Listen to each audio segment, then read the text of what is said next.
I'm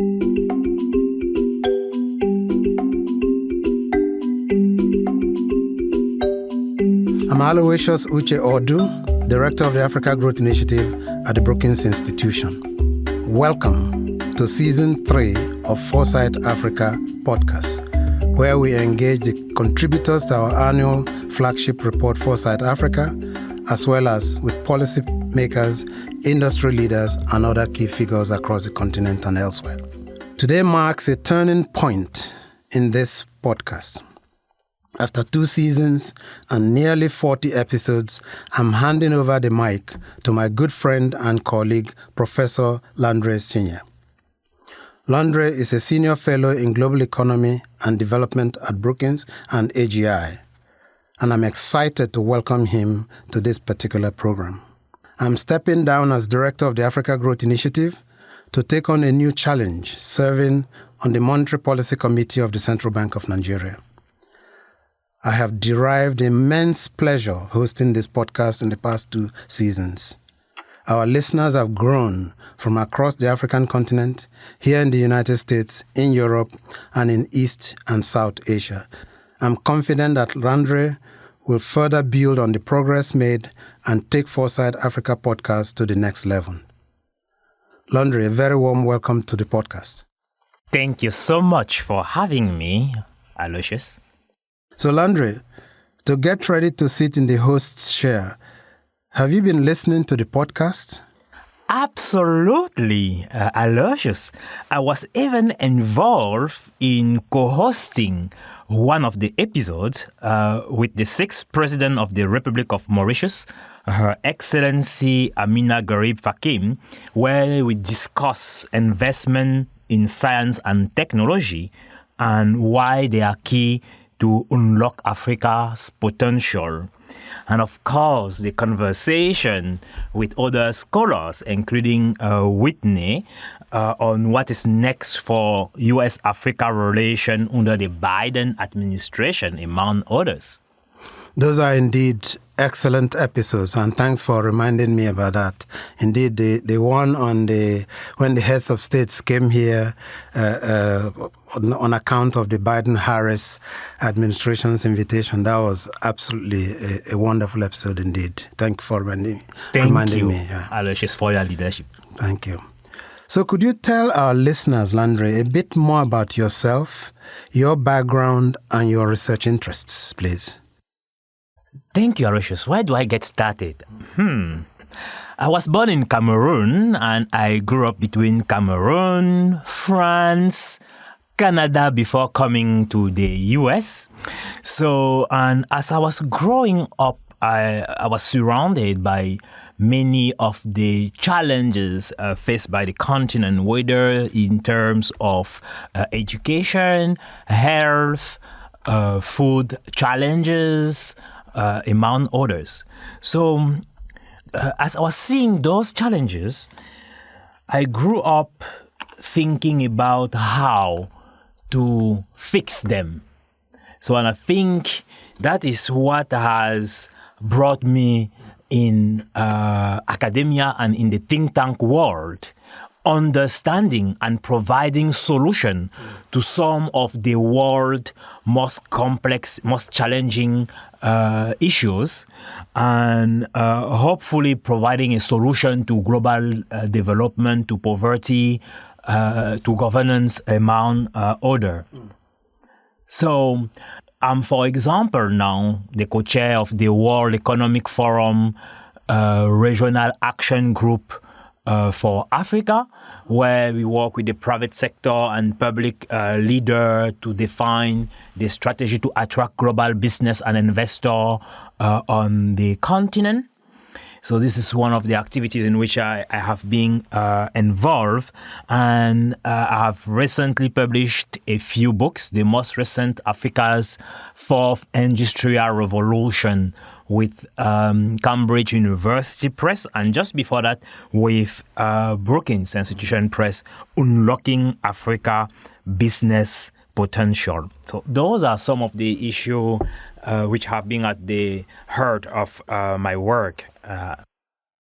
Andre, you are indeed a prolific writer and scholar, And I am very, very grateful that you're taking over the mic on this particular podcast episodes. Thank you, Aloysius, for your leadership of the Africa Growth Initiative and this podcast. Enough about me, because I want to turn the questions around to you. And the first one that I have, in the director's letter, you reflect on the headwinds and turbulence the continent has faced over the last year. What opportunities for change and transformation do you see in the next year? Yes, the past couple of years, Landry, have indeed been difficult with multiple headwinds, particularly facing our countries on the continent.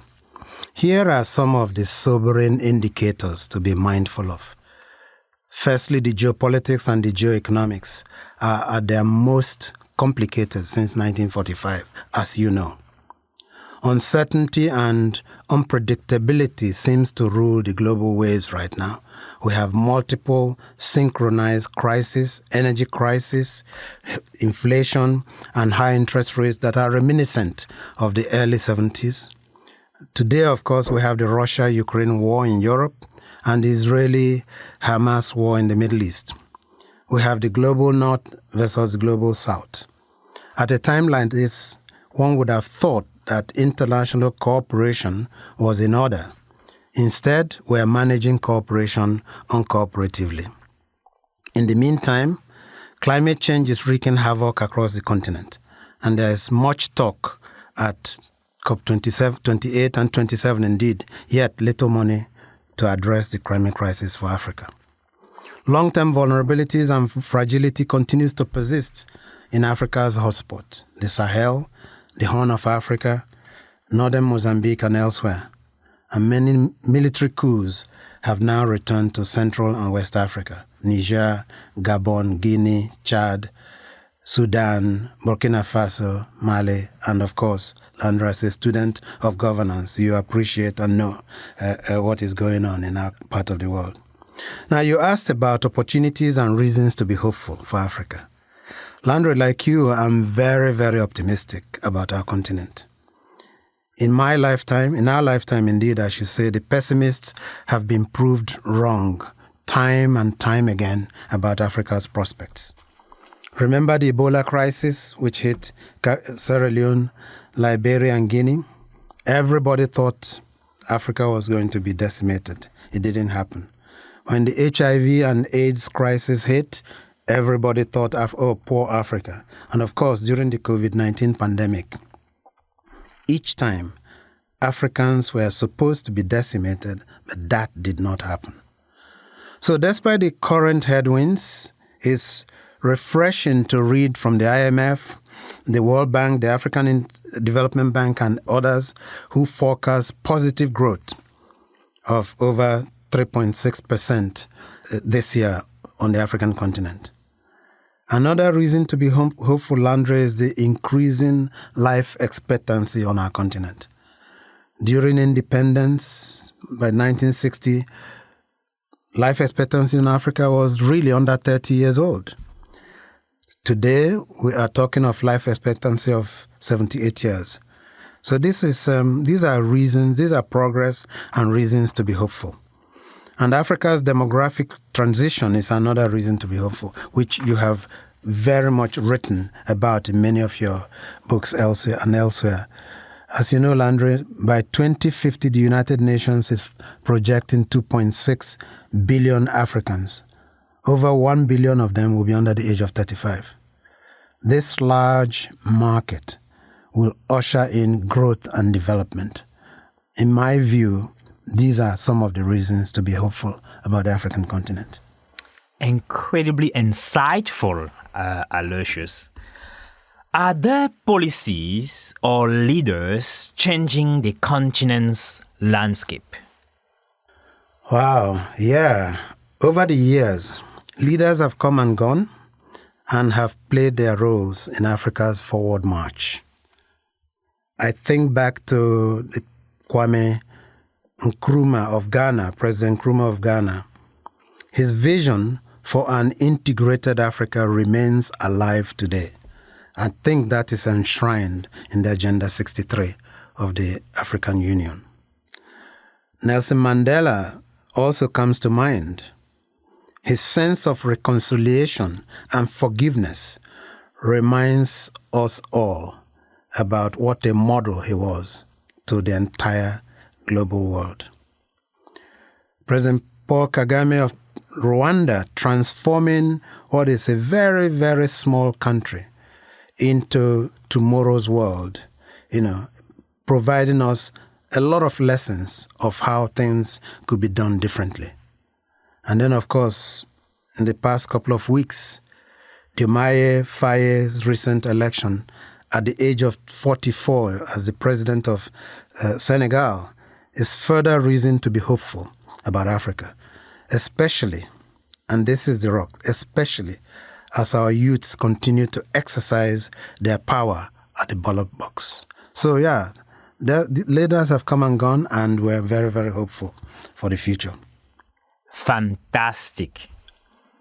Climate change is a major theme in this year's edition and a cross-cutting issue impacting development, women, the youth. How is the continent coping with the crisis? Yeah, very, very good question, Landry. The climate crisis is clearly, as you know, the existential threat of our time. In fact, in this year's Foresight Africa 2024, you find that the cover shows Africa's position at the epicenter of the climate challenge. We wanted to capture that vividly to show how important Africa is as a solution to the crisis. Africa contributes, as you know, the least to the crisis, and yet the continent serves as the lung of the world. Think of the Congo Basin, think of the Okavango Basin, and many, many other river basins in the world, sequestrating carbon from the atmosphere on behalf of the collective global world. And Africa serves as a repository of some of the critical minerals that we need for global energy transition. Yet, Landry, as you know, Africa bears the brunt of the devastating climate impacts. We have droughts wreaking havoc in the Horn of Africa, in the Sahel. We have cyclones in northern Mozambique. We have floods in many, many, many parts of the continent. Though severely impacted by extreme weather, Africa receives the least amount of global financing to address what is clearly a collective action problem. 2023, as you know, was the hottest year on record. There was much hope about COP28. Yet, even the $100 billion promised in previous COPs have still not materialized. That can't be right, Landry. We must act about it. And on this note, on further reflection about this year foresight, are there examples of policies that leaders should specifically pay attention to? Yes, indeed. I strongly believe that there's no shortage of policies that leaders should pay attention to. But let me just highlight one, Landry. And that is the need to pay attention to domestic resource mobilization, taxes. Unlike in the past, with low interest rates, we cannot in Africa finance our way through massive borrowing. Many of our countries are already highly indebted. We saw the default in Zambia, in Ghana, in Ethiopia. No country, Landry, as you know, has ever made it to the League of Advanced Economy unless they can raise about 30% of income from domestic resources, taxation. So now more than ever, development financing, whether it is money from taxes or borrowed, must be used wisely and strictly for the purposes intended. That is how we move ahead on the continent. Let's turn now to previous editions of Foresight Africa.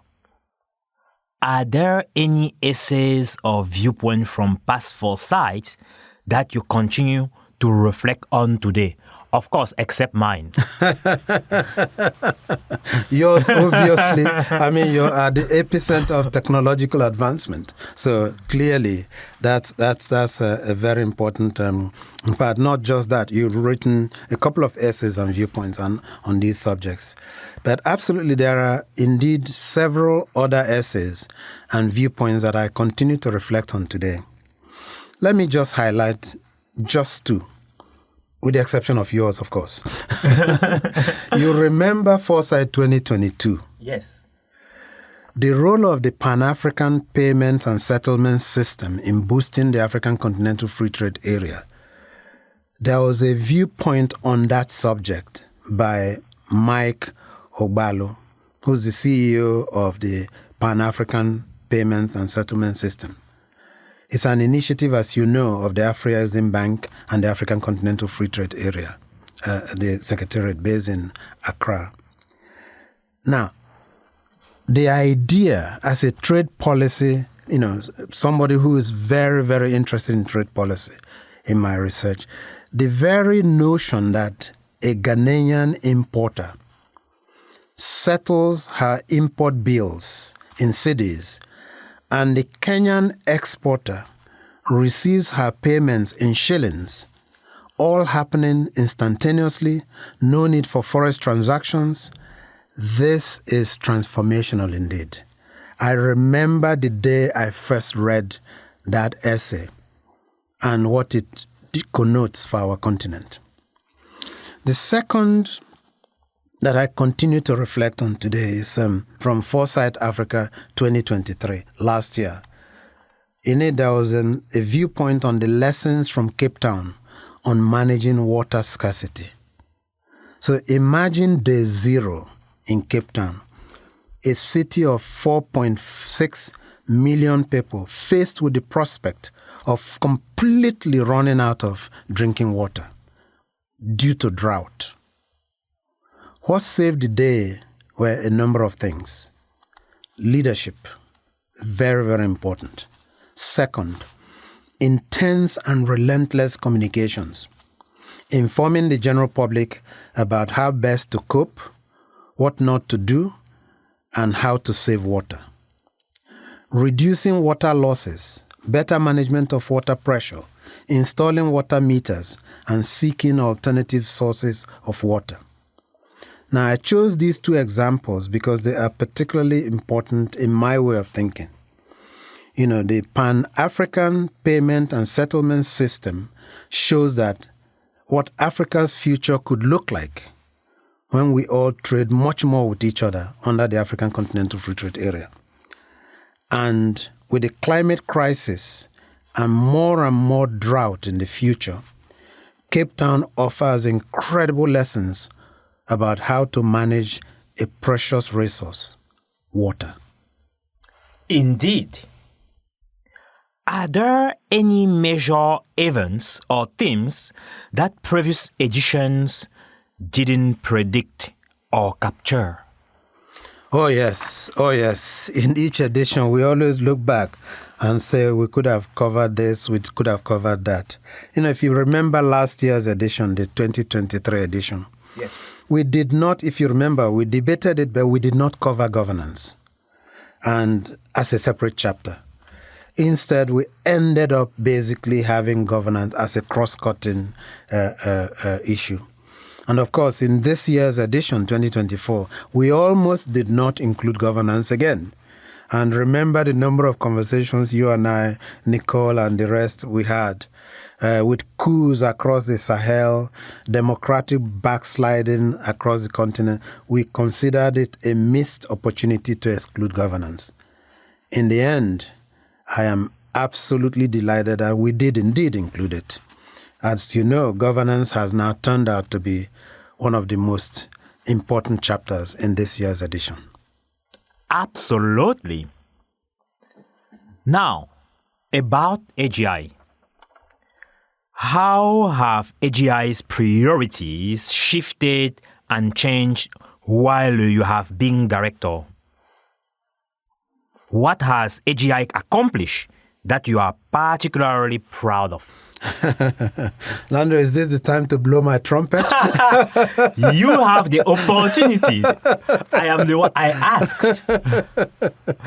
Oh dear. I think the nature of this job, when I think about it, Director of AGI, the nature of this job is such that every director, since inception, brings his or her own priors to the job. You need to be adaptable. You need to be opportunistic. Some directors have been strict academic. They come from universities. This job gives such people ample opportunities to shift their priorities, the priorities of AGI accordingly.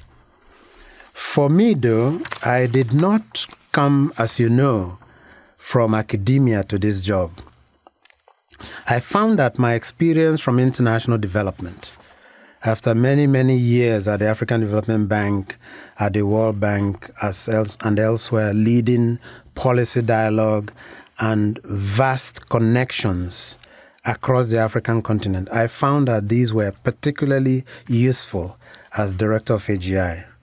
Those connections proved very, very helpful in reaching out to policymakers, in reaching out to private sector entities, to think tank partners, to contribute to our flagship report.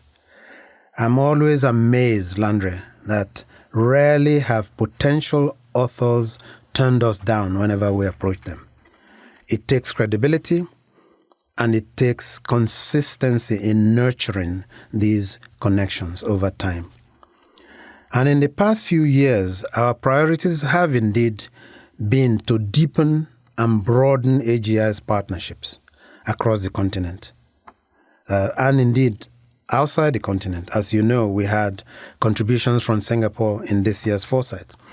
And among the think tank partners and others on the continent, I believe we have now about 25 to 27 partners across the continent. I think these partnerships are very, very important.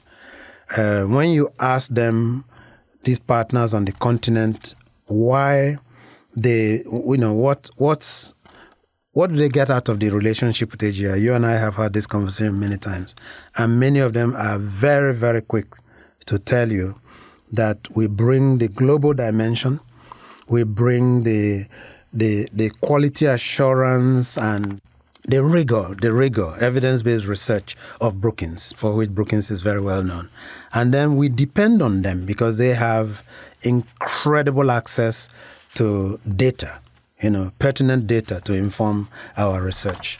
And so that kind of mix is what makes AGI really, really a fantastic platform. And don't forget Africa's youth, engaging Africa's youths and taking them, for example, as I did, to COP27 in Egypt was a particularly a proud moment, actually, to see these youths, basically on the platform speaking about the challenges they face in their communities back home. I think those are really, really particularly noteworthy. And engaging parliamentarians in our dialogue. I must tell you, Landry, in the World Bank and the African Development Bank, when I visited African countries in those capacities, either as director or vice president, I don't really think we engage parliamentarians, right, in our dialogue as such. But coming from Brookings, coming from AGI, no money, right? But you're bringing knowledge. And parliamentarians are interested in engaging you to have a conversation about some of the knowledge issues that basically are pertinent to what some of the challenges they face in their countries. And I think that's something that AGI must continue to nurture going forward.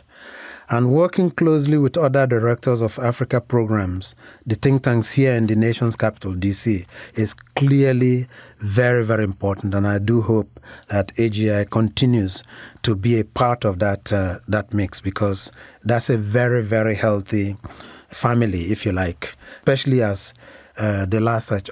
All of us directors of Africa programs are actually Africans by birth. So that's really one of the communities that I treasure hanging around with. And finally, vastly expanding the readership of AGI's products and launching the Foresight Africa podcast are all impactful stuff to be proud of. And in that sense, our colleagues in development, our colleagues in communications, and of course, our colleagues here, Fred, Gaston, many others, Kui, I think this sort of partnering with internally and externally, I think those are really things we need to do more of. And I'm very, very proud of each and every one of these things. We are incredibly grateful for your unique contribution, Aloysius. Thank you. You are a big fan of mentorship and have taken many opportunities over the past year to meet with Africa's youth. What advice will you give to African youth hoping to follow in your footsteps? That's that's a tough one, Landry. Something, mentoring is something that I consider, like you, very, very important.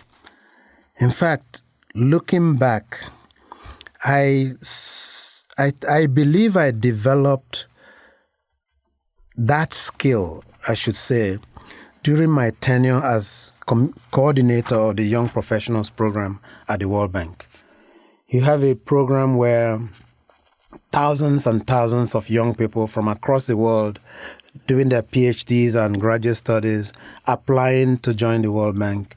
You're reaching out to them, you're encouraging them, you're speaking in their universities, you're taking them through the process of the interview process, you're mobilizing bank managers to be on the panel. I found that really gave me a chance to begin to really mentor people. And of course, it helped that I particularly benefited from some good mentors myself in both institutions, the World Bank and the African Development Bank. And so all these provided me opportunities to continue to hone in the skill of mentoring. I must also note, though, that I was particularly lucky, as I mentioned earlier, to have had very, very good mentors myself over the years. And here in AGI, as you know, we've had many interns over the years. It's remarkable that they all still keep in touch with me. In fact, I came back from London yesterday, and last night I was writing an academic reference for one of AGI's interns from 3 years ago. Wow. Who was in touch because he wanted to apply to PhD program. So as a mentor, I think it's important to underscore that you do not have to know all the answers. Far more important is the ability to listen intently and not judge. Just listen. And your question about advice to our youths hoping to follow my footsteps, that's a good one. That's a good one. But this question is not rhetorical at all, because last year, my boarding school in Nigeria, in Port Harcourt, Nigeria, we were celebrating our 50th anniversary of leaving that school, County Grammar School, Ikoreche in Port Harcourt. And I was invited by my peers, basically, to come and give the keynote address at the school. I found myself being asked by the current students in the school about precisely this question. How does one get to be like you? Which really is very humbling, very, very humbling. Here's the advice I gave them. Study hard, obviously, is absolutely, without saying, very important. Be of good behavior, absolutely fundamental. But here's the thing. Find yourself good mentors. Mentors are priceless. That's the advice I gave them, and that's the advice I will give any youth seeking to be like you or like me as we go forward, my brother. And those words of wisdom apply to everyone. Absolutely. Especially because we both come from settings where there are many, many, many more of us who are not as privileged as the opportunities that you and I have had. Absolutely. Aloysius, what can I say? Thank you so much for your extraordinary leadership at the Africa Growth Initiative at Brookings for this podcast. We are indefinitely grateful and wishing you the best for your new challenges. We are certain you will outperform as you have already done. Landry, thank you very much. And I'm really pleased that you've agreed to take on this flying the flag of Foresight Africa podcast. Thank you very much. Thank you.